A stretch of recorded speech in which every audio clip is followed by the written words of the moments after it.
I was halfway through a sip of lukewarm coffee served in a champagne glass of all things when I heard her laugh. It wasn't a nervous giggle or a private chuckle. It was sharp, effortless, designed to be heard. "She's the family embarrassment," Brielle said. Silence followed just enough of it. Not total silence, not the dramatic kind that happens in novels. Just that clipped pause at the end of a sentence when everyone pretends they didn't hear what they absolutely did. I didn't turn my head. I didn't need to. I already knew her voice the way it stretched words like they were props in a play. I looked instead at the flickering votives along the windowsill. There were exactly 12 each, spaced 6 inches apart. I know, because I had nothing else to do but count. They hadn't given me a seat at the head table. Not even close. I was next to the piano player who was either mildly deaf or pretending to be, so he didn't have to comment on the conversations around him. I'd been poured 1 glass of wine, then had it taken away, when Brielle's aunt accidentally asked the server to clear the table. So, I'd opted for coffee instead. My hands needed something to hold. She means it as a joke Damon had said once months ago. She just has a bold sense of humor. Bold. That's what they call cruelty when it's well dressed. I didn't flinch. I didn't rise or excuse myself or glance over with wide eyes. I just kept still. At 65, you learn that dignity is often just a performance of restraint. My father used to say, "Let fools reveal themselves. Your silence will do the rest." But then the door opened. It was a wide oak door, heavier than it needed to be, like everything else in this event space designed for presence, not practicality. And through it stepped Warren Alder. He hadn't aged much since I last saw him. A little more silver at the temples. The same steady gait. He had the kind of posture that wasn't taught. It came from decades of walking into rooms where the stakes were 8 figures and no one could afford to blink first. He paused just inside the threshold, scanning the room with the casual sharpness of someone who's used to reading people the way others read spreadsheets. And then his eyes landed on me. He froze for a second. Just a breath. I saw the recognition hit, not slowly, not vaguely, but all at once, like a face you don't expect to see in the middle of a crowd, but couldn't possibly forget. He walked toward me. Not toward the bar. Not toward Brielle. Not toward the Langston family sign carefully arranged with white florals on the far side of the room. Me. Heads turned. Conversations paused. "Miss Quillen," he said loud enough for others to hear. I stood. "Mr. Alder." He extended his hand. A strong grip, still calloused oddly for a man who hadn't swung a hammer in 40 years. "Ma'am," he said with a nod. "It's an honor." I didn't smile. Not yet. Across the room, Brielle lowered her glass. Damon looked at his shoes. A woman I didn't recognize muttered something under her breath, and a man in a gray suit, likely some junior associate, turned back to watch us. I held Warren's gaze. Let the silence stretch this time. "It's been a while," I said. "Too long," he replied. "I should have known you'd be here. You always show up where it counts." That's when I smiled. Not for him. Not for them. For myself. He gestured toward the main table. "May I?" "Of course," I said, though I'm not sure they've made room for me. I think they'll make an exception. He offered me his arm. And just like that, the room rearranged itself without anyone moving a single chair. We walked together toward the table where I hadn't been invited to sit. The hush followed behind us like a trailing ribbon, and every step I took felt like a return. By the time we reached the table, Damon had stood. Slowly. Awkwardly. Brielle didn't. But I'd expected that. And I hadn't come to be seated beside her. I'd come to be seen. And Warren had done the one thing no one else in this room had bothered to do. He remembered, and it wasn't over. Not yet. The invitation had arrived by email. No envelope, no embossed lettering, just a digital afterthought from Damon's shared inbox with Brielle, sent 48 hours before the event. Would be great if you could come, Mom. Dinner starts at 7. Formal attire. Brielle's family is hosting.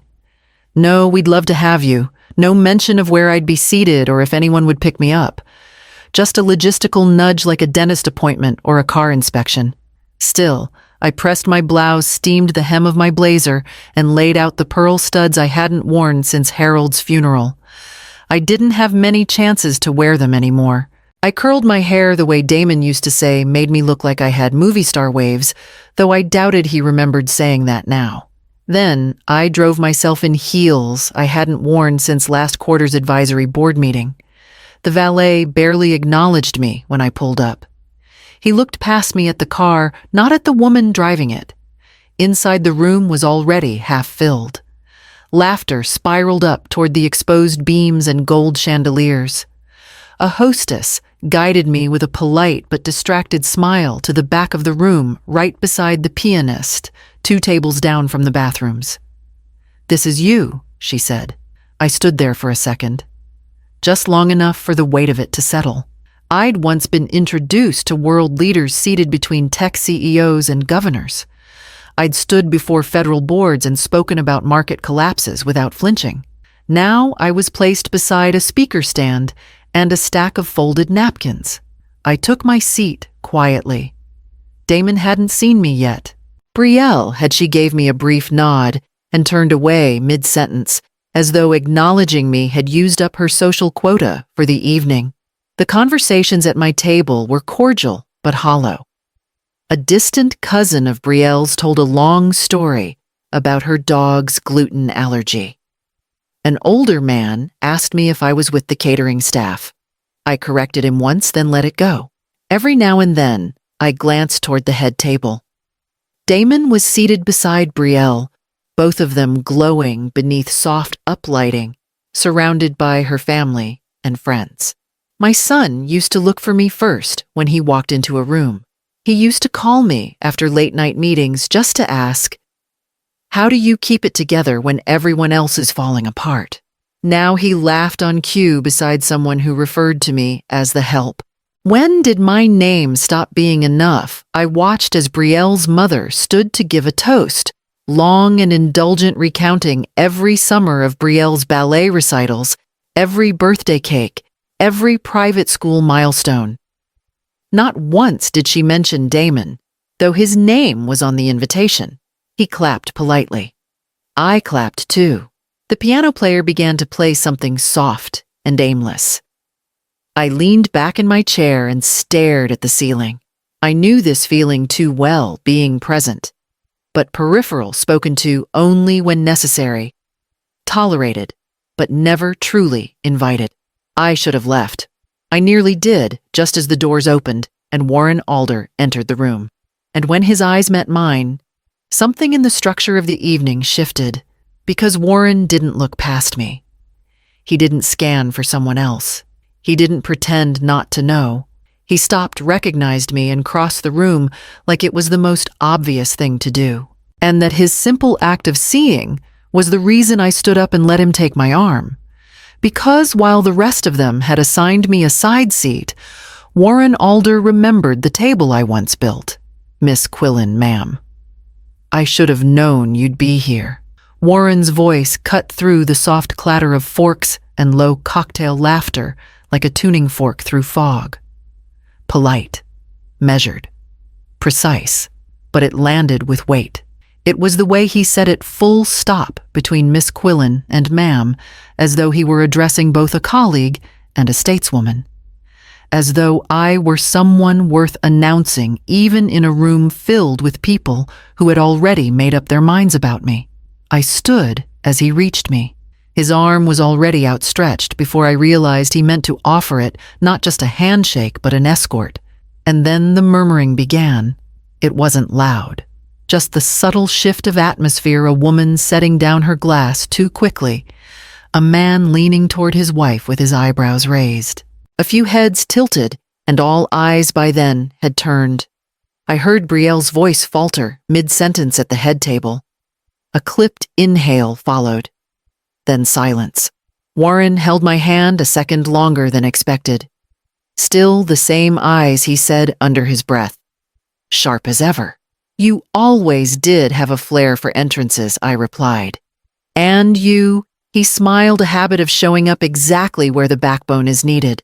I didn't look at Brielle. I didn't need to. I could feel her confusion from across the room, the chill of someone watching a narrative unravel. Thread by thread, Warren turned to the waiter. Would you please bring another seat to the head table? His tone left no room for denial. This woman belongs beside the people who make things happen. The waiter stammered something and rushed off.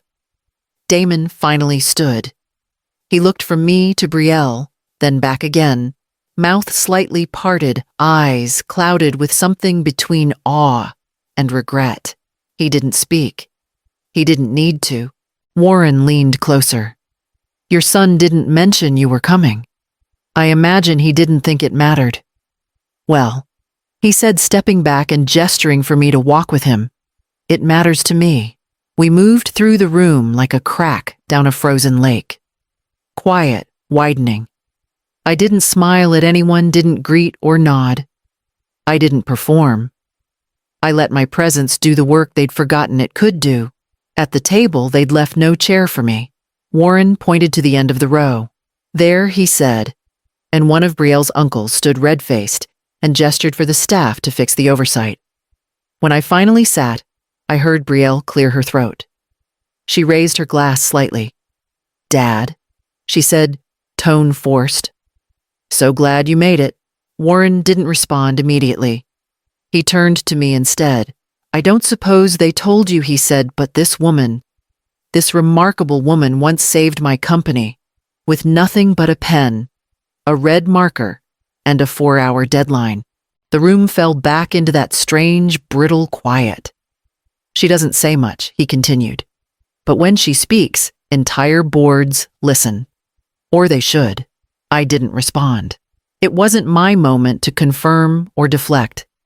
It was his, and his truth was inconvenient for the carefully arranged image Brielle had built. I caught her eye then just for a second. She looked away first. Damon reached for his water glass, fumbled it slightly, and took a long drink. I could see the flush creeping into his collar. The conversation around the table resumed, stilted at first. Warren moved easily between guests, but he stayed close. Every now and then, someone new would glance my way, with a mix of curiosity and recalibration. The pianist shifted to something classical. Someone passed me a bread plate. Damon asked quietly, "Are you okay?" I nodded. Once. Perfectly. Because for the first time in years, someone had said my name like it still carried weight. And in that moment, I remembered the woman who built a reputation on Tremont Street, not for being liked, but for being trusted. And there was still more to remember. 10 years ago, Warren Alder's name was circling the drain in every finance bulletin from Manhattan to San Diego. Langridge Energy was too big to quietly fold too small to qualify for federal rescue, and just arrogant enough to believe it wouldn't happen until it did. I didn't know Warren personally back then. We'd crossed paths briefly in policy panels where I was often the only woman in the room. He was smart, but old school, the kind of executive who thought diversifying leadership meant hiring his nephew. But when he called, his voice had none of that polish. It sounded like someone who'd finally realized the ship was sinking, and he wasn't at the helm anymore. I was told you don't take corporate emergencies, he said, after his assistant patched him through. But I'd like to ask you anyway. I don't, I replied. But I'm listening. He sent over the numbers that night. I stayed up until 2. The damage was worse than I thought. Over-leveraged, badly hedged, and riddled with third-party liabilities. But under all the wreckage was a framework I could work with if he moved quickly. We met the next morning in a hotel suite off Clarendon. He looked exhausted, 3 buttons undone on his shirt, no tie. I walked in with a portfolio and 2 pens. "This won't be a reputation rescue," I told him. "This is surgery. It's going to hurt. You'll lose board members, at least one investor, and maybe a subsidiary." He stared at me. "But we'll survive. You'll come out cleaner," I said. "Maybe smaller, but functional." He agreed to everything. That was rare. Over the next 4 weeks, I rewrote his debt structure, renegotiated union terms, and convinced his overseas investor to defer penalties. I didn't take a public role. That was part of the deal. No press conferences, just results. We saved 100 jobs. When it was done, Warren stood in his office staring out the window like he'd never seen the skyline before. "You ever feel like a ghost in your own company?" he asked. "All the time," I said. "But that's the job." He nodded slowly. Then he turned to me and said, "If I ever forget what you did for me, I'll deserve what comes next." I never told anyone about that moment. Not Damon. Not even Harold, back when he was alive. Brielle didn't know. Of course she didn't. She would have been in college, busy posting brunch photos and hashtags about girl bossing. She didn't know what it felt like to sit across from a man who'd built a legacy, only to watch it crumble in his own hands. She didn't know that real influence doesn't come from being praised, it comes from being trusted, especially in the quiet. Years later, when she first came around Damon, I recognized her brand of ambition right away. Beautiful, charming, well-trained in the art of being the loudest voice in a room. But she had no idea how brittle that kind of power was. She never asked me what I did for a living. Never wondered why people in certain restaurants glanced my way with familiarity. To her, I was just the woman in the hallway photos, the quiet mother, the ornament, the kind of woman you could push to the edge of a table and never think twice. She didn't know that once I'd been the one called in when rooms full of men stopped knowing what to do. She didn't know I'd learned to walk into chaos and come out holding the map. But her father did. And when Warren Alder looked at me tonight, he didn't see an afterthought or an in-law. He saw the woman who once rewrote the ending of his obituary before it ever got printed. Which is why, when I returned to my seat after dinner and found a folded napkin beside my plate, my name misspelled on the place card, I picked it up without a word, smoothed the edges, and quietly slipped it into my coat pocket. There were still more things she didn't know. They tried to smooth it over with more champagne. After Warren pulled out the extra seat for me, the servers moved like ants, clearing space, repositioning cutlery, pretending they hadn't forgotten. Brielle forced a smile so wide I could see the tightness behind her eyes. Her mother offered me a slice of salmon I hadn't asked for. Damon poured me water like that small act could rewrite what had just happened. But the air had already shifted. It was subtle, but unmistakable. The way conversations turned slightly toward me, how names were re-remembered, how the room seemed to realign itself, as if someone had moved the furniture an inch, and suddenly everything looked wrong. I said little, just enough to stay present. A polite nod here, a short answer there. Brielle's uncle asked if I'd worked in government. I replied, "Not officially." He didn't know what to make of that. Few do. Across the table, Warren chatted easily with one of Brielle's cousins, but every few minutes, he'd glance at me and smile like we shared a secret the room hadn't earned. The meal dragged on. Toasts began. Brielle's mother spoke first, detailing Brielle's childhood ballet recitals and her determination to lead ever since she ran a lemonade stand with inflated prices at age 10. People laughed. I did not. Then Brielle stood. Her speech was polished, rehearsed. She called Damon her anchor, thanked her parents, threw in a joke about learning to tolerate Damon's fantasy football obsession. She looked at me once briefly and thanked all the family members who've been part of this journey. The applause was generous. Then came Warren's turn. He rose slowly, holding his glass by the stem, and waited until the room quieted without needing to ask. I wasn't planning to say anything tonight, he began, but sometimes a moment deserves acknowledgement. He turned toward me. There was a time some of you might remember when my company was on the brink. I don't talk about it much. We survived, we moved forward. But what most people don't know is that we didn't do it alone. Brielle blinked. Her smile dropped just for a second. She didn't take credit, Warren continued, didn't sign her name to press releases. But she gave us the plan, the clarity and the grit to climb out. Noelia. He paused, then corrected himself. Ilaria Quillen gave my company its future. You could feel the breath leave the room. A few people clapped uncertain, then louder when they realized it was allowed. I didn't move. I didn't bow my head or raise my glass. I sat with my hands folded in my lap and looked directly at him. She doesn't ask for applause, he said, raising his glass in my direction, which is exactly why she deserves it. The room followed. Glasses clinked. Polite scattered. Some watched to see if Brielle would toast. She did a second too late. Damon turned to me. Why didn't you ever tell me I didn't answer? I wasn't going to reduce years of labor precision and quiet victories to a post-dinner explanation, and honestly, he wouldn't have listened back then. As the toasts ended, the piano started again, jazz this time too soft to cut the tension.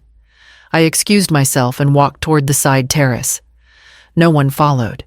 Outside, the air was cooler. I leaned against the railing and watched the streetlights flicker across the cars. My coat still held the napkin from earlier, my name spelled wrong in loopy calligraphy. I smoothed it out once more, folded it neatly, and placed it in my handbag. A reminder. Back inside, I heard the muffled voice of Brielle's mother, directing the staff trying to shift the focus back to center. But it wouldn't work. You can't unsee someone who's been seen. Not when the room's already turned. Not when the silence has spoken louder than their applause ever did, and the next day, the silence would still be there. I used to think I would hate the stillness. For most of my adult life, I woke before sunrise. Meetings, flights, balance sheets, client calls, the steady thrum of other people's emergencies. I thought retirement would feel like losing oxygen. Instead, it felt like resurfacing. My mornings were mine again. I'd take my coffee black, no sugar, and sit by the back window, watching the light shift over the hedges. The hydrangeas grew in wild clusters, always slightly off-center, but thriving. I trimmed them myself. I preferred it that way. The hands remember what the mind forgets. For the first year or so, Damon came by often. Sometimes unannounced, usually with something broken in his arms. A leaky faucet part, a printer jammed with receipts, a question about taxes. I always fixed it. That was the rhythm between us. He brought the problem. I brought the answer. Then came Brielle. At first, she was polite. Too polite, really. The kind of overcompensation that tells you someone's waiting to change tone.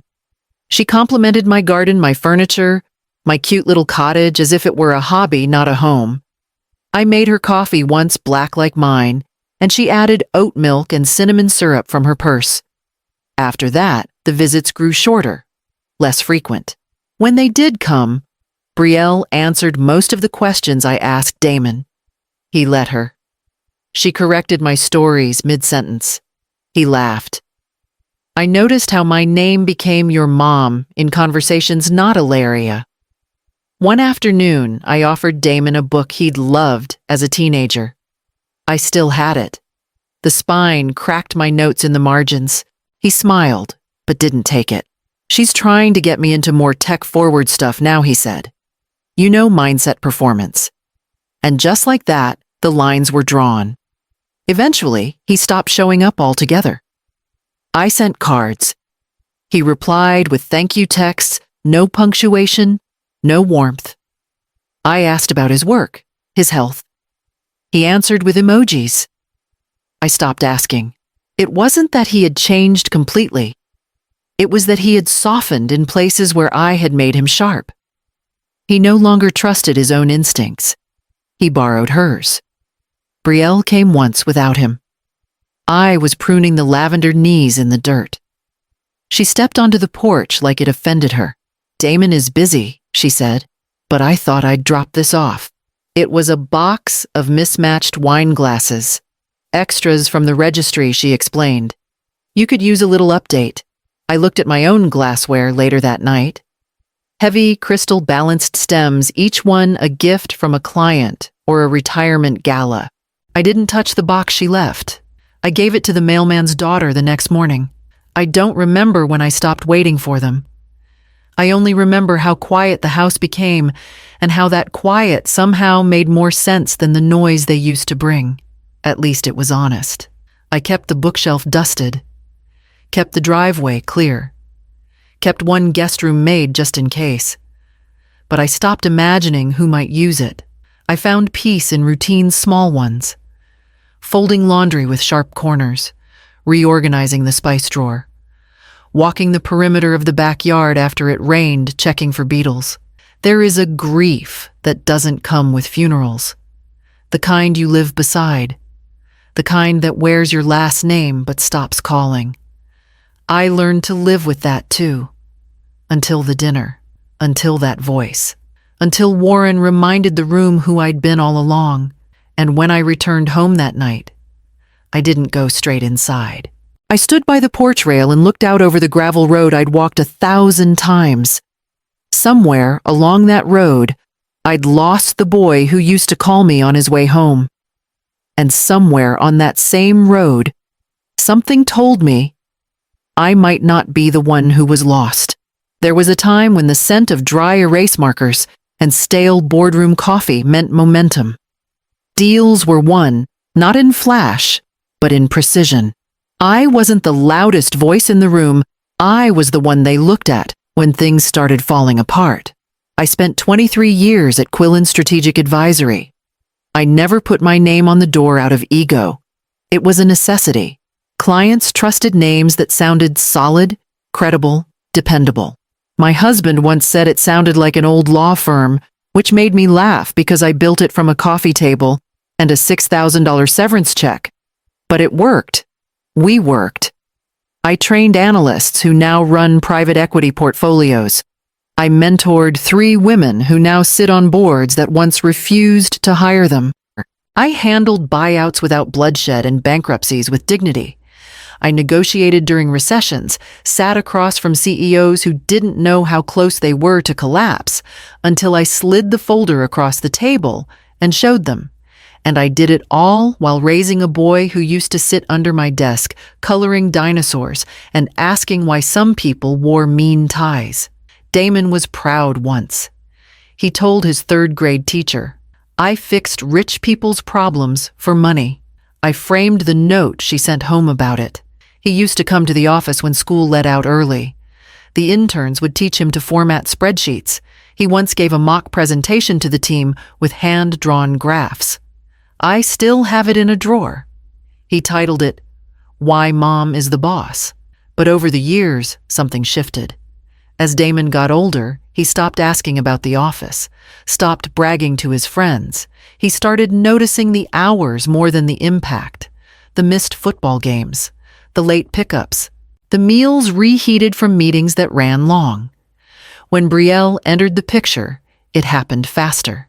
I could feel the cooling begin with her first question. "So do you still work?"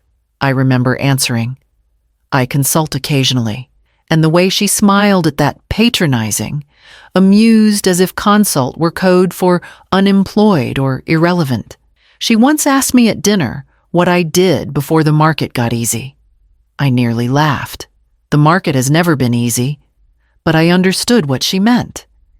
In her world, success came with lighting filters and curated hashtags. In mine, it came in contracts, margin lines, and never missing a decimal. She didn't understand that silence is a currency in my field. The quieter you are, the more people listen. The steadier your tone, the faster people believe you. I didn't chase attention. I built it. Slowly. stone by stone. You don't build a reputation by telling people how smart you are. You let them figure it out just a little too late. Damon used to understand that. Used to beam when a client recognized my name in the grocery store. Used to say, "You're famous in smart circles, Mom." Now he asks if I could tone it down a little around Brielle's colleagues. Says they feel like they're being evaluated. I suppose they are. Not because I want to, but because I can't help seeing gaps. That's what I do. That's what I've always done. I spot the weakness in a strategy before the ink dries. And now I see the cracks between us. I'd spent decades preparing others for high stakes and long-term vision. But no one prepares you for when the people you love most start seeing your strength as a threat. Not an asset, not a legacy, a liability. Still, I didn't confront it. I let the distance grow in measured silence. Until that dinner. Until Warren Alder stood in front of the room and reminded everyone that what I built had mattered. And just like that, the cracks began to shift again, this time not inside my family, but under their assumptions. He called just after noon. No text first, no calendar ping. Just his name blinking across my phone while I was watering the porch planters. I let it ring twice before I answered. "Hey," Damon said, too casual. I wiped my hands on my jeans. "Afternoon." There was a pause. Then, "Why didn't you ever tell me about Warren?" I didn't ask what he meant. He never referred to Warren Alder by first name before. I could hear the shift in tone the way people speak when the narrative they believed has been quietly rewritten. "I didn't think I needed to," I said. He exhaled into the phone. "He made it sound like you ran the whole operation." "I didn't run it. I stabilized it." "Same difference, isn't it? Not in my world." Another pause.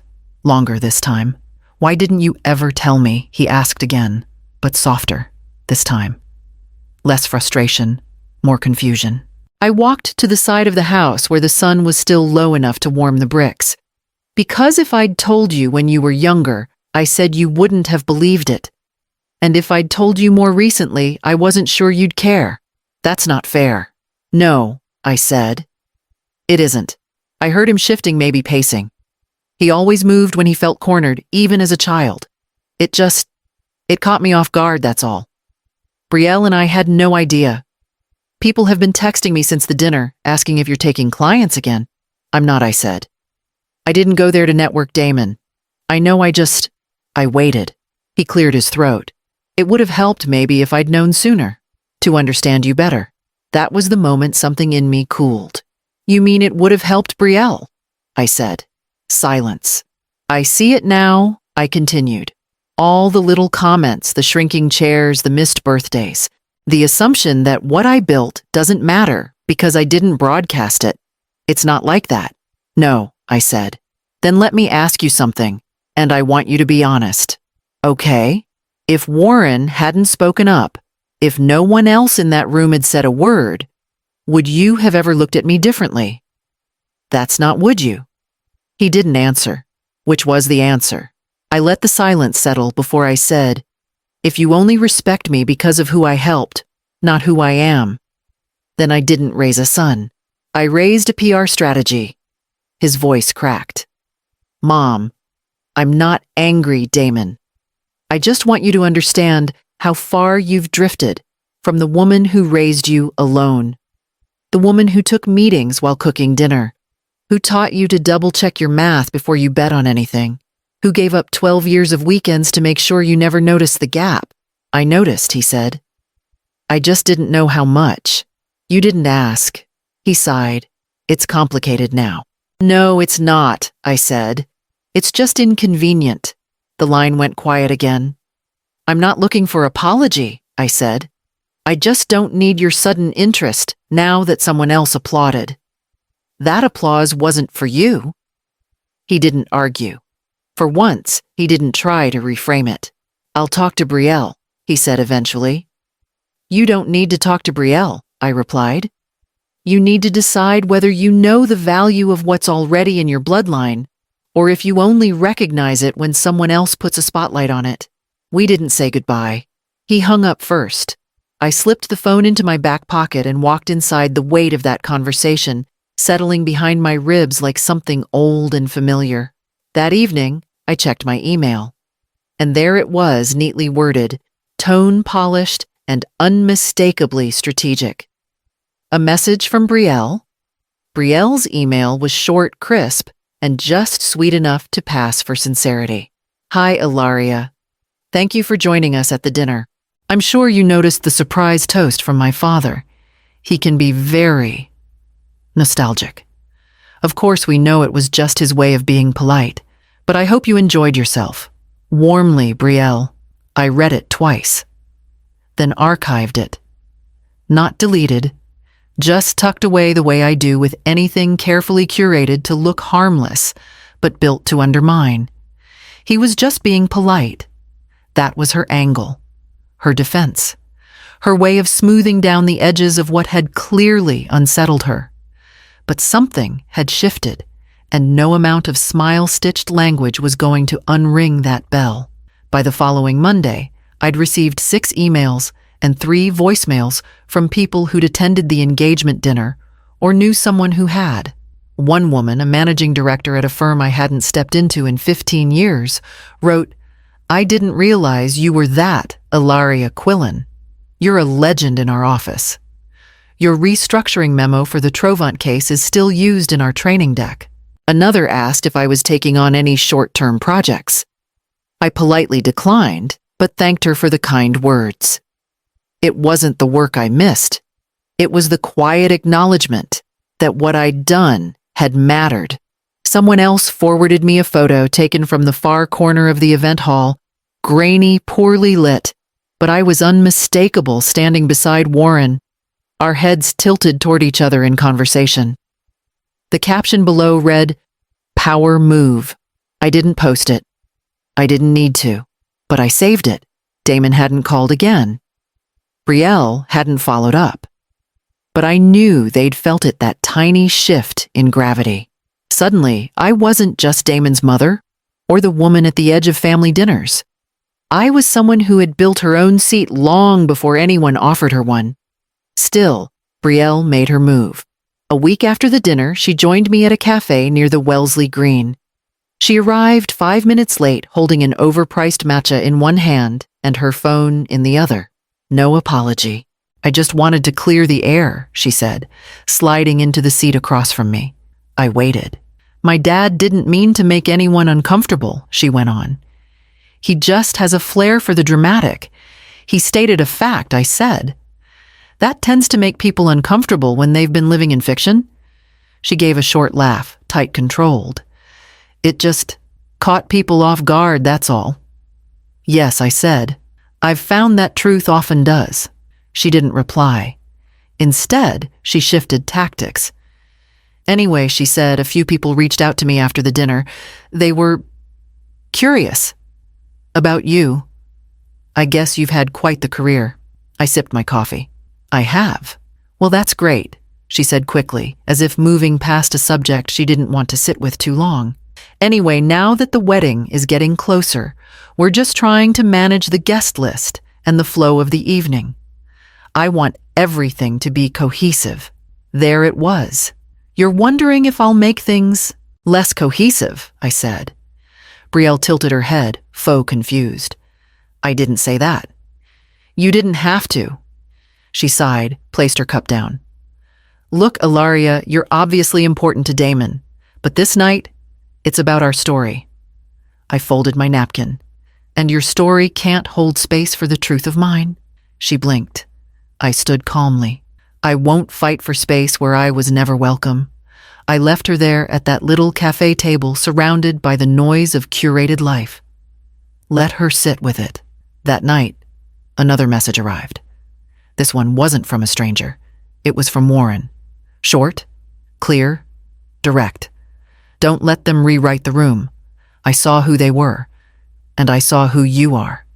She didn't email this time. She called. The voice that answered wasn't clipped or defensive. It was airy, low, almost cautious. like she was trying on a new persona. "Hi, Ilaria. I was wondering if we could talk." Just us. No expectations. I said yes. Not because I believed her, but because I wanted to see which version of her would show up. We met at a boutique hotel lounge in Back Bay Brielle's kind of place. Polished concrete floors, abstract lighting servers trained to remember your name and your allergy list. She wore muted beige and expensive discomfort. I wore the same gray blazer I'd once worn to renegotiate a failing investor contract in London. I didn't mention that. "Thank you for coming," she said, all smile and restraint. "I'm really grateful." I nodded. "You said you wanted to talk?" She sipped her tea, green no sugar, steeped too long. "I owe you an apology," she said. I didn't reply. "For underestimating you," she added. I just didn't realize the scale of what you've done." "That's all right," I said. "You're not the first." She laughed tightly, then leaned forward. "I also came because I could use your advice." "Business advice?" There it was. I folded my hands in my lap. She took a breath. "Our platform Lumaria is scaling faster than we anticipated. But the cash flow's messy, our burn rate is higher than we projected, and some of our angel investors are pausing." I let her talk. She used all the right words in all the wrong ways. "We have a vision," she said, "but we're missing the structure. And you built structures. You are structure. And what is it you want from me?" I asked. "A consultation," she said quickly. "A strategy session. Maybe just a few intros. Honestly, even just guidance on what to cut or prioritize." I looked at her. "You've never asked what I do," I said. "Not once in 3 years." "I'm asking now." "Because you need something." She didn't argue. "You're right," she said. "But I mean it. You're the best at this. Everyone says so. Even my father." That last part was strategic. She said it to flatter, to tie my name to her story even loosely. "And in exchange?" I asked. Her eyes widened. "There's no in exchange. Just help." "No," I said calmly. "There's always an exchange, whether you name it or not." She shifted, her confidence cracking at the edges. "Is this a test?" "No, this is a mirror." I leaned forward. "You want me to give you the framework that will save your company, one built on inflated projections and buzzwords you don't fully understand. You want to walk into a boardroom and quote my words like they're yours. You want to put me in your pocket, but never at your table." She started to speak, but I held up a hand. "And if I help," I said, "and it works, you'll tell yourself you figured it out with a little coaching. And if it fails, you'll say I advised too conservatively. Either way, I become the footnote. Again." Her face hardened just slightly. "You're right about one thing," I continued. "I am the best at this. Which is why I know when to walk away." I stood. "Good luck, Brielle." She opened her mouth, maybe to protest, maybe to thank me, but I was already walking toward the exit. The manager nodded at me as I passed, not recognizing me, just trained to greet anyone who looked like they didn't need help. Outside, the air was sharp with early autumn. I took out my phone not to call anyone, but to open my notes app. I wrote a single line. "Integrity isn't something you spend. It's something you guard." Then I headed toward the train station. There were documents I needed to review, a clause in my will that needed updating, and a lawyer who was always very happy to hear from me. I didn't want to look, but I did. Old instincts, old habits. A woman doesn't spend 30 years cleaning up other people's mistakes without learning to recognize a leak before it becomes a flood. So I pulled the filings, skimmed the projections Brielle's startup had released to early-stage investors, and asked a quiet favor from someone I used to mentor, now a partner at a mid-tier VC firm. "Off the record," I said. 2 hours later, she called me back. "You're not going to like it," she said. I already didn't. The numbers were inflated. Brielle's company had listed pre-order totals that didn't match purchase intent forms. The cost per unit projections were based on outdated supplier contracts. They had revenue models built on click-through rates, not sales. And one of their early backers, an angel investor with a long memory and low tolerance, had quietly withdrawn last quarter. No announcement. Just a pulled check and a closed loop. I read every line 3 times. This wasn't a matter of inexperience. It was strategic misdirection. She knew. Or if she didn't, she'd hired people who did and didn't care. I closed the laptop and let my hands rest on the surface of the desk. Years ago, I would have charged double for stepping into something this messy. Now, I wouldn't touch it at any price. Not because I couldn't fix it, but because fixing it would make me complicit. The worst part wasn't the desperation or even the deception. It was the Polish. The language in their pitch decks was elegant. The branding was sleek. There were buzzwords about innovation and empowerment, all painted over a structure built on sand. I printed one of the pitch summaries, highlighted 3 lines in red. Then I opened a fresh email. Subject: Lumaria Proposal. Response: Brielle. Thank you for the conversation and the materials. I've had a chance to review Lumaria's current trajectory and have significant concerns regarding the accuracy of reported metrics, particularly in your pre-order claims and fulfillment forecasts. Based on what I've seen and what has already reached other hands, I must respectfully decline to be involved in any advisory, financial, or strategic capacity. Please consider this final. EQ. I read it twice. Didn't soften it. Didn't wrap it in grace or apology. Just hit send. Afterward, I pulled out an old portfolio binder from the bottom drawer. It was worn, but the spine still held. Inside were copies of exit memos I'd written over the years, one-pagers that told clients exactly when to step away. Each one had a signature at the bottom. Mine, I added this one. Let the record show I still know how to walk away. An hour later, my phone buzzed. No name, just a number I recognized. Damon. I didn't pick up. I couldn't. Not yet. Instead, I walked out to the back porch. The hydrangeas were curling early this season. The wind had shifted again. It wasn't pride. It was clarity. I had given him every piece of myself. My late nights. My second chances. My name. And if he couldn't see that the same hands that held him through every flu season were the ones now drawing a boundary, then perhaps the problem wasn't that I'd changed. It was that he never saw the whole of me to begin with. Inside, my phone chimed again. Another message. Not Damon this time, Warren. She's already spinning it, the text read. Claims you overreacted. Just thought you should know. I replied with 2 words. Let her. I wasn't going to fight for what was already mine. My name, my record, my choices. And by the end of that week, they would all learn that some legacies aren't erased, they're protected. Legally, permanently, and without apology. She didn't call first. She just showed up. It was just past 9 when I opened the front door and found Brielle standing there, arms crossed, fire already in her throat. No preamble, no small talk. Just fury wrapped in designer sleeves. You just want to see me fail, she said. I stepped aside wordlessly, not because I wanted to invite her in, but because I wasn't going to argue on my porch. She stormed past me like she owned the house.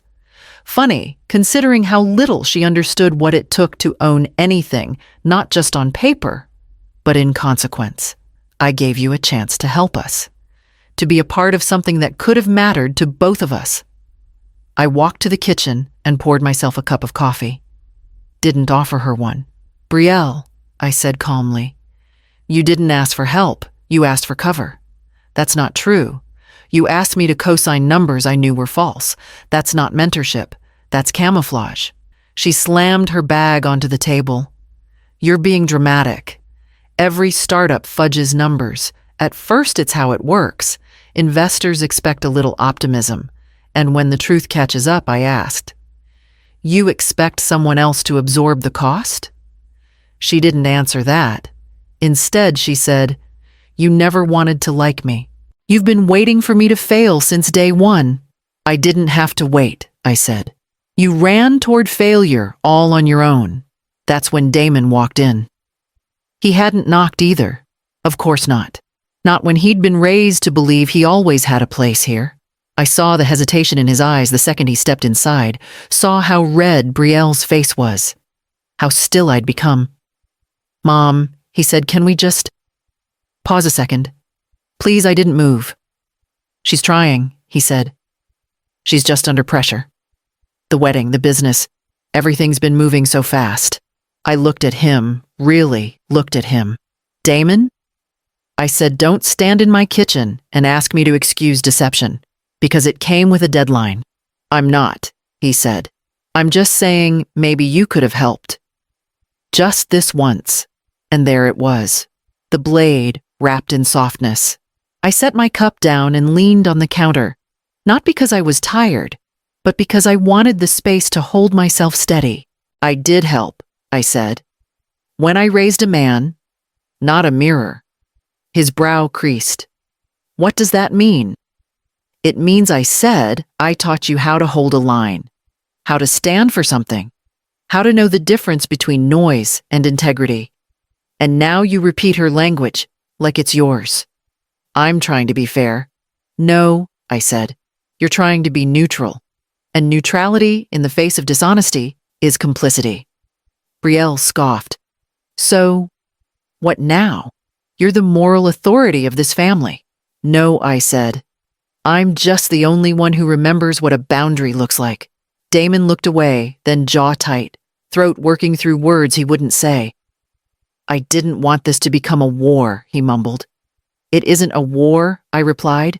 "It's a reckoning." They left together. No apology, no final word. Just the sound of the front door closing harder than necessary. I stood there in the quiet, the air still holding the echo of things that could never be unsaid. I didn't cry. I went to the back office, opened the bottom drawer, and pulled out the envelope I'd prepared the day before. Inside was the revised clause, one that named not just conditions of inheritance, but standards of character. There was still a legacy to protect.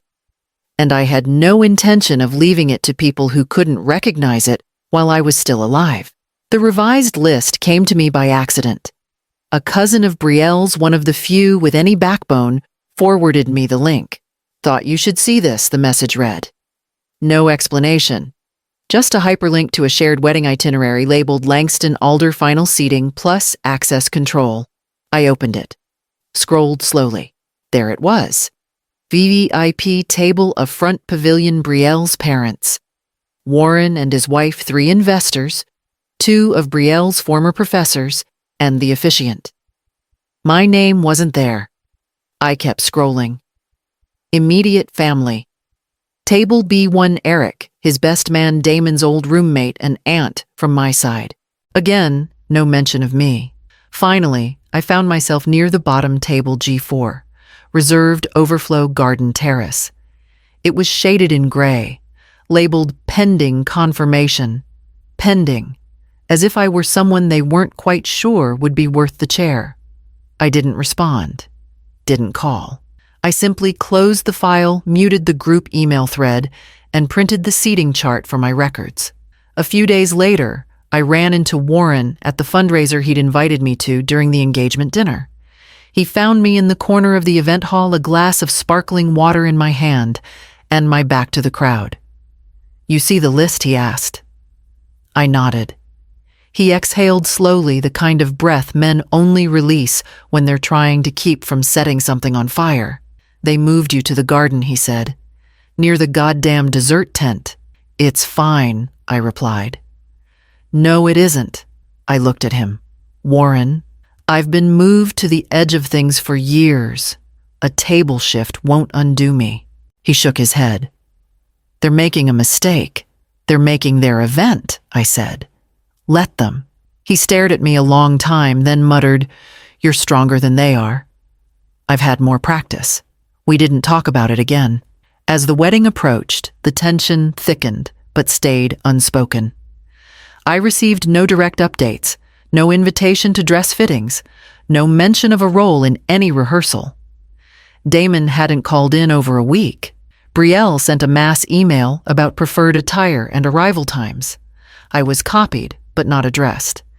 It was all so precise, so clearly orchestrated to erase me without appearing cruel. And they were right about one thing: I didn't make a scene. I simply watched. The day before the wedding, I dropped off a small package with the event coordinator. No name on the outside. Just a cream envelope sealed with a blue wax stamp. Inside it, a letter addressed to Warren. The next morning, I woke early. Made coffee. Sat by the window and watched the sun slip over the edge of the hydrangeas. I didn't attend the ceremony. I didn't ask who noticed. But I heard about it anyway. Later that night, Warren called me. "You weren't there," he said, voice sharp. "No. They saved your seat." "They moved it," I corrected. He didn't argue. I read the letter, he said after a moment. "What you wrote, I meant it." There was a long silence. Then, "You still have my respect." "Probably more than ever." "I'm not collecting respect," I said. "I just stopped offering mine to people who treat it like a backup plan." He let out a short breath. "They'll regret it." "They already do," I said. "They just don't know what it costs yet." He didn't ask what I meant. Because Warren Alder had once been on the brink of losing everything. He knew the signs. He knew what came next when you built a life on names you didn't bother to understand. And I had just made sure my name was no longer theirs to borrow. The office hadn't changed. Still quiet, still spare walnut trim steel hardware, and the faint scent of something too refined to be called cologne. My lawyer, Vincent Lang, met me in the waiting room with the same soft smile he used when delivering either great news or subtle warnings. "Shall we?" he said, gesturing toward the glass-walled conference room. I nodded and followed. We'd revised my estate once before, after Harold passed. At the time, it had felt necessary but mechanical. Logistics numbers names. Today, it felt different, more deliberate. He closed the door behind us, clicked open the file, and slid the printed draft across the table. "I made the adjustments as requested," he said. "If you'd like to review them line by line." "I trust you," I said, "but I'd like to read it anyway." He nodded and leaned back, folding his hands. The clause was simple. Effective immediately, the disbursement of funds designated for any biological or legal descendants, specifically those related through Damon Langston, would now require formal written documentation of financial integrity, including transparent reporting of any active business ventures. Verification of accurate projections in fundraising materials. No involvement in unethical investment schemes, including deliberate misrepresentation of metrics. Annual review by a third-party fiduciary. Any violation would render the recipient ineligible for continued disbursement, and any pending payments would be transferred to an education scholarship fund in my name. I read it once, then again. Clean. Sharp. Impossible to twist without cutting yourself. Vincent tapped his pen lightly. "You understand this will raise questions, especially if Brielle and Damon are made aware." "I'm counting on it." He looked at me cautiously, but with the kind of respect men like him only show when they've been proven wrong once or twice before. "It's airtight," he said. "It's overdue," I replied. He slid the signature page toward me. I signed my name slowly, carefully. Not because I doubted, but because I wanted it to feel permanent. As I wrote, I thought of Damon's voice that day in the kitchen, soft, strained, asking if I could help just this once. And I thought of Brielle's face at that cafe, trying to dress a request in compliments as if flattery could rewrite structure. They had mistaken silence for weakness. Again. But I hadn't built my life to be liked. I'd built it to last. When I set the pen down, I felt lighter, not freer. just clear. Vincent took the signed pages, organized them neatly, and placed them into a leather-bound folder. "I assume you'd like this kept off shared family records for now?" he asked. "Yes. And when the time comes, I want the explanation to come from the document itself, not from me." He nodded again. "Anything else?" "One more thing." I pulled a small envelope from my bag. Inside was a single page, typed, dated, and signed only by me. A letter to my future grandchildren. If they're ever eligible for the trust, I said, give this to them. He opened the envelope carefully and read it silently. When he looked up, his face had softened. "You want them to know you?" he asked. "No," I said. "I want them to know they were never invisible to me, even if I never meet them." He placed the letter with the documents, slid everything into the safe behind his desk, and closed the door with a final click. As I stood to leave, he said, "You've made your boundaries very clear." "I always had them," I replied. "I just finally wrote them down." On the way home, I stopped by the bookstore on Tremont and picked up a hard-bound journal. I hadn't kept one in years, but something told me I should start again. Not to recount what had happened, but to record what I refused to forget. I wasn't there when he stood. They'd already positioned the photographers, prepped the floral arch, and dimmed the pavilion lights to just the right shade of golden blush. I imagine Brielle had rehearsed every detail, the angles, the timing, even the tilt of her smile when Damon turned to kiss her hand. But no one had rehearsed Warren. He hadn't planned it. That much I knew. Warren Alder didn't need scripts. He only needed the right silence to speak into. I heard about it 2 hours later from 3 different sources, each with a slightly different version of the same breathless retelling. One said it started after the 3rd toast, when the officiant was thanking the vendors and someone tried to pass the mic to Brielle's father. But Warren stood first, took the microphone with the same quiet ease he used to take boardroom control. "I wasn't on the program," he said. But then again, neither was the truth. That got their attention. I've spent most of my life in rooms where people calculate their worth by what they own, what they inherit, what they can buy. But let me tell you something. There are people in this world who create value, who build something lasting, not with charm or inheritance, but with clarity, grit, and standards no one can purchase. He let that hang for a moment. The kind of pause that demands breath, but offers none. Some people inherit fortune, he said. Some create it for others. And some, rare as they are, restore it. Then came the name. Ilaria Quillen saved more than my company. She restored my name. When no one else would touch the mess I made, she walked into the fire with a blueprint. She didn't take credit. She didn't ask for a plaque. She asked for integrity. And that is why she's not just part of this family, she's part of the reason I still have one. Silence. No applause. Not yet. Just a stillness so deep it creaked at the edges. "She's not here tonight," he said. "And that's not an oversight.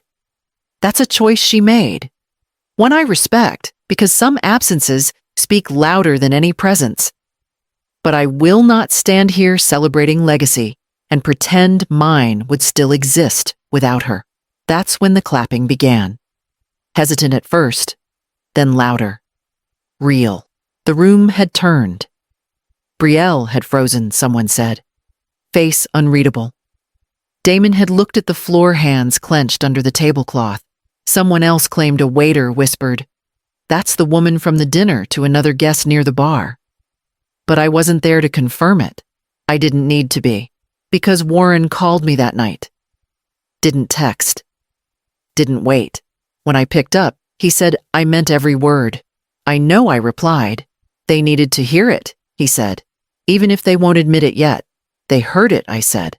"That's enough." There was a pause. Then he said, "You changed the air in that family, Ilaria. Whether they ever thank you or not." I didn't want thanks, I told him. I wanted truth. He laughed softly. "Well, you got it." After we hung up, I stepped outside. The porch was quiet. The town had already gone to sleep. I looked up at the sky, dark and steady. I thought about all the years I'd spent being folded into the background. All the meetings where I made men look stronger. All the dinner tables where I let my voice go second, so others could lead. I never needed to be center. I only needed to be remembered correctly. And now, in a room I didn't even enter my name, had echoed louder than theirs. That night, I slept without interruption. For the first time in months. Because the silence they'd used to edge me out had finally turned, and now it was their turn to sit in it. He waited 2 weeks before showing up. No call, no warning. Just his car in my driveway one Thursday afternoon, parked too carefully like he'd rehearsed the entrance. I watched him through the front window as he stood by the door, his hand hovering, before finally knocking. One knock, tentative, unsure. The same knock he used when he was 8 and broke the bathroom mirror with a rubber ball. I opened the door but didn't move aside. He shifted on his feet. "Can I come in?" I didn't answer right away. Just studied him. The lines deeper.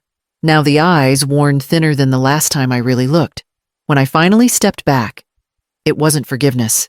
It was space. We sat in the living room, the distance between us wider than the coffee table. He stared at his hands. "Warren called me," he said. "Said you heard the speech." "I did.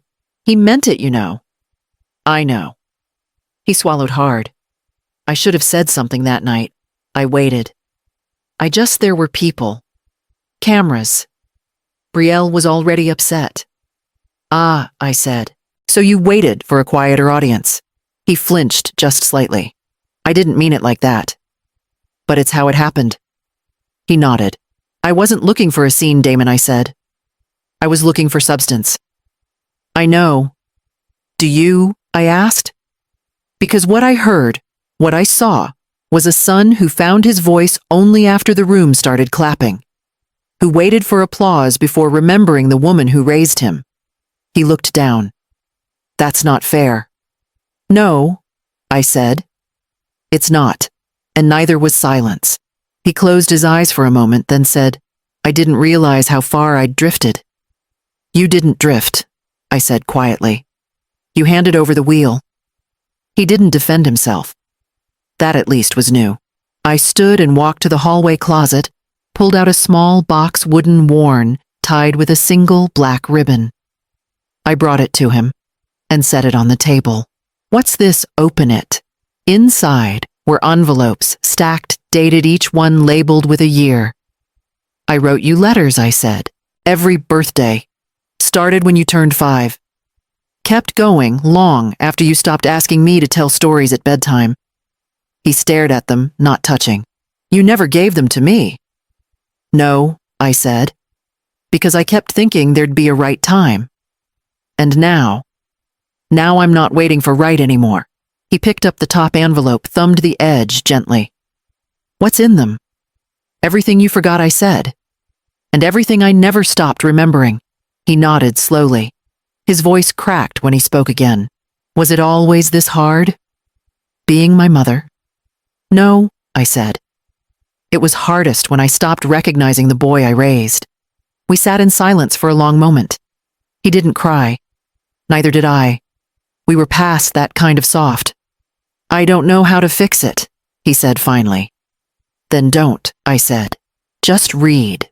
He clutched the box like something sacred and stood. "Can I come back?" "Not until you do," I said. He blinked. "What does that mean?" "It means I'm not inviting the version of you who only looks backward. If you want a place here, it starts with looking forward." He nodded slower this time. Then he turned, opened the door and left quietly without another word. And when the house stilled again, I sat back down, folded the ribbon he'd untied, and set it on the table like a bookmark for what came next. I hadn't intended to teach again. Not formally, at least. But a professor at the local college, someone who once interned under my guidance when I still carried a corner office and a 6-digit client roster, emailed me out of the blue. "She reminds me of you," he wrote. Sharp, quiet, already underestimated. I met her in a side room at the business department, fluorescent lighting, two harsh whiteboards streaked with half-erased ideas. Her name was Camilla, 21, first-generation college student. A financial modeling mind like a steel trap, and a voice that barely rose above a whisper when men entered the room. She laid out her project on a tablet, numbers, organized assumptions, outlined even a margin for error pre-built into the pitch. But her hands shook when she explained it. Not because she lacked knowledge, because she'd already learned what rooms like this could do to a young woman who sounded too sure of herself. We met once a week after that. No billing, no contracts. I brought the coffee. She brought the questions. I didn't speak to impress her. I spoke to remind her what she already knew and that she had every right to say it out loud. "You're not here to wait your turn," I told her once. "You're here to take it." She stared at me for a long moment before nodding. And I saw it, that flicker behind the hesitation. The place where fire begins. Weeks passed. Her posture changed. Her phrasing sharpened. The third time we met, she challenged one of my assumptions politely but firmly. I smiled for the rest of the afternoon. One day, as she packed up her notes, she looked at me and said, "You make me feel like I could do this. Like really do this." I didn't flinch. I just nodded. "That's because you can." She laughed softly. "It's funny. My own mother still tells me to get a teaching license. Says finance is too much for girls." "She's wrong," I said. "I know, but it still makes me doubt." I leaned forward, careful with my words. "Then keep a list of women who didn't doubt you. When the noise gets loud, read the list." She smiled. "You're at the top." I walked home that day without rush, the chill in the air cutting just enough to keep me grounded. That night, I sat in the den and reread some of my old case notes, not because I missed the work, but because I wanted to remember what it felt like to hand someone a solution they didn't believe existed. It had taken me decades to build a name strong enough to stand without introduction. But this mentoring, this quiet echo of guidance felt like something else entirely. Not legacy in stone or ceremony. Legacy in motion. I didn't need applause anymore. I needed mirrors that didn't distort the reflection. Camilla reminded me of that. And if she became half the woman I saw in her, the industry would shift slowly but surely. One woman at a time. One decision at a time. That's what legacy really is. Not what you're called when you're gone, but what continues because you existed. I closed the folder in my lap, looked at the clock, and thought of the next morning's session with Camilla. We were reviewing term sheets. She'd asked me to challenge her numbers without warning. I smiled. She was ready. And as I stood to turn off the light, I heard the front gate creak. I knew that sound. And I knew who had finally returned, not just physically, but fully. The invitation had come on thick cardstock, the kind pressed with foil and folded like an origami promise. I almost didn't go. Not because I wasn't welcome, but because I wasn't sure I needed to be seen anymore. But it was a fundraiser I believed in, startups, led by first-time female founders, many of them overlooked, underfunded, and already running on borrowed time. So I pressed my black blazer, pinned on the old brooch Harold once gave me, and arrived just after the first speech had ended. The ballroom was hushed in that expensive way, linen-covered chairs, minimalist centerpieces, soft jazz spilling from unseen speakers. I didn't look for familiar faces. I wasn't there for them. I approached the double doors just as a young man opened one for me. Tall, composed, no more than 25. His eyes flicked up briefly, then froze. And then he stepped back, not out of obligation, but intention. "Good evening, ma'am," he said. The word was clean, measured, not automatic. It stopped me. I looked at him, he looked back, and then I saw it. Warren's mouth. Warren's eyes, but younger, less weathered. You're, I started. Jonathan, he said. Warren's son, his youngest. He nodded. He talks about you. A lot. I raised an eyebrow. And what does he say? That you don't just save companies? He said. You save the people who build them. I said nothing. Just studied him the way I once studied clients across long tables, watching for what wasn't said. He didn't flinch. I read your case study on the Brenton restructure, he added. 3 times. Brenton wasn't just numbers, I said. It was a lesson in ego. I know, he said. That's why I keep it on my desk. I smiled, small but real. He held the door wider. Would you mind sitting at our table tonight? Dad's in there. I know he'd want it. I paused. Once not long ago, I would have hesitated, would have measured the optics, the cost, the intent. But now I simply stepped forward. Inside the room was warm, not from the lighting or the food, but from something else. Recognition, perhaps. Or maybe peace. I saw Warren across the room. When our eyes met, he gave a subtle nod, like something that had been unresolved was now closed. At the table, I shook hands with 3 women I'd once spoken to, only through second-hand referrals. One of them leaned close and said, "We still keep your pricing template in our toolkit. No one's been able to improve it." I thanked her and sat down. Later that night, I gave a short speech, unplanned, but asked for. 5 minutes on resilience, 2 on clarity, and 1 on how power doesn't always look the way we were taught. The applause wasn't thunderous. It was quiet, steady, earned. As I left the ballroom, Jonathan met me at the door again. "Thank you," he said. "For what?" "For showing up," he said. "Some of us are watching, even if we're not always allowed to say it out loud." I touched his arm lightly. "Say it anyway." He smiled. "Yes, ma'am." I stepped into the night air crisp, with late spring city lights brushing the sidewalk in soft angles. No one at home would mention my name that night. I knew that. Damon hadn't reached out since I handed him the box. Brielle's silence had calcified into distance. And still, I felt no ache. Because sometimes the loudest recognition doesn't come from the people who shared your roof. It comes from the ones who grew because you held your ground. The ones who remember the blueprint. The ones who open the door and say your name like a vow.